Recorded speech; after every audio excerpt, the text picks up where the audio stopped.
Good morning, this is Bill from the Upside of Downsizing.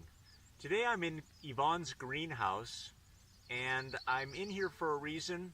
She's going to be going on vacation for 3 weeks and I'm going to be responsible for keeping the garden maintained and watered. Well, that's not my gig, so what I'm going to do is I'm going to set up an automatic watering system for her. And we're going to put it here in the greenhouse, and hopefully that'll solve all the problems. So let's get started. The first step is going to be deciding where we want the water spigot. My initial thought was to have it located right in the center here, but upon reflection I realized I need a place to secure the water pipe to. So I could put a small post in and secure it, but it'd be easier for me just to locate it over here in the corner. So now that the location of the water spigot is determined, we have to get water into the greenhouse. Now, about 10 days ago, we ran a 150-foot PEX line from this, our main water source, all the way down to the trailer, and we buried it right along here. So what I'll do is I'll find out that location. I know it ran right along here, and what I'll do is I'll just dig that up and I'll tee off of that with 3/4 inch PEX line, run it right over to the pipe which is standing there on the corner of the greenhouse, and that'll be the easy part. So I've discovered the PEX pipe, and now we're just going to determine the path it's going to take over to the corner, and I'll lay that out with the shovel and dig the trench. After assessing the situation, I realized that the corner post is not going to provide the best place to anchor our 24-inch, 3/4 inch galvanized pipe. It's just the pipe from the hoop is just in the way. So what I'm going to do is just take another piece of 2x4 and put an additional stud in over here on this angle, and then we'll attach the pipe to that. I have everything pre-assembled here in my workshop, and again, let me just go over it real quick. What I have down here is a 3/4 inch male to 3/4 inch PEX adapter going into a 3/4 inch galvanized elbow. My riser tube is going to be a 3/4 inch galvanized pipe, 24 inches long, going into a 3/4 inch galvanized elbow with a 3/4 inch male silcock. And I chose a ball valve silcock because ball valves, I just like ball valves better. This is a 1/4 turn for full pressure. And also the ball valve is just much more maintenance free than a regular gate valve or a valve with a stem in it. If you ever go to a place like Lowe's or Home Depot, you're going to see repair kits for the standard multi-turn silcocks, but none for ball valves because it's such a simple mechanism. Anyways, I also, just for reference, I like using this fast tape. This is a type of Teflon tape, but it is actually a gray material instead of the traditional white, and it has much more Teflon in it than a standard Teflon tape. And what I like about this is it's applicable for both water and gas, whereas regular white Teflon tape is only for water. If you have white Teflon tape, you should not use it on gas lines.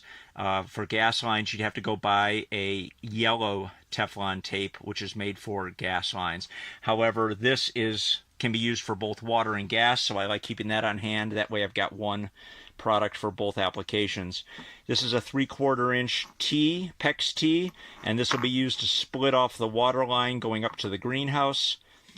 These are PVC cutters, and these will also cut PEX pipe really nicely.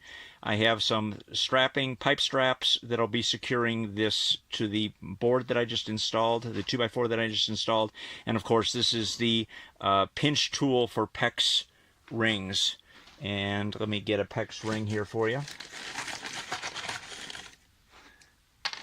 And these are the PEX rings. And again, that's just going to fit into the end of the tool and crimp it shut around the pipe, creating a seal.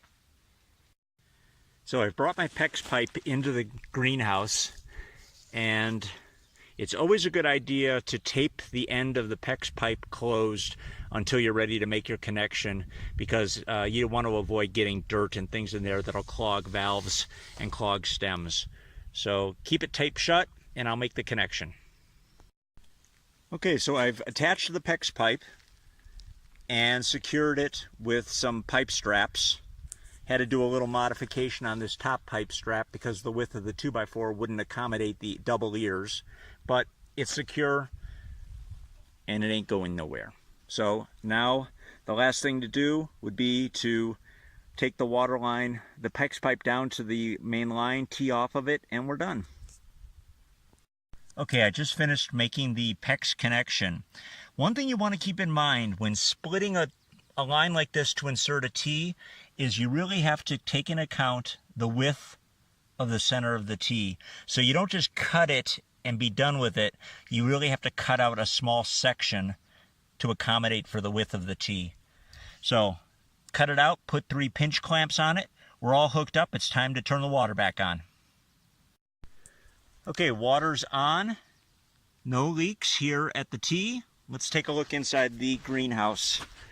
And we'll be seeing this together for the first time. So if there are leaks, you're going to witness them as soon as I do. So down at our connection here where the PEX is, looks good. You reach down there and feel it. Yep, all dry. Up here, not seeing any leaks. We're good to go. Anyways, this project took probably an hour and a half, including a break waiting for Yvonne to finish using the water so I could turn off the water supply. It was an easy modification to the water line.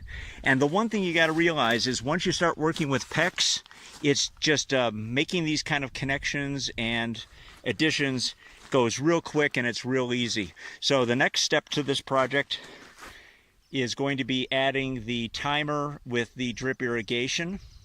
I think I'll do that in the next video. I have that ordered and it should be delivered hopefully Wednesday. So until then, this is Bill from the Upside of Downsizing. Thanks for your support and for watching. If you have any questions, leave them in the comment box below, and I'll see you in a couple days with the drip irrigation. It just dawned on me, I didn't even show the water running out of the spigot.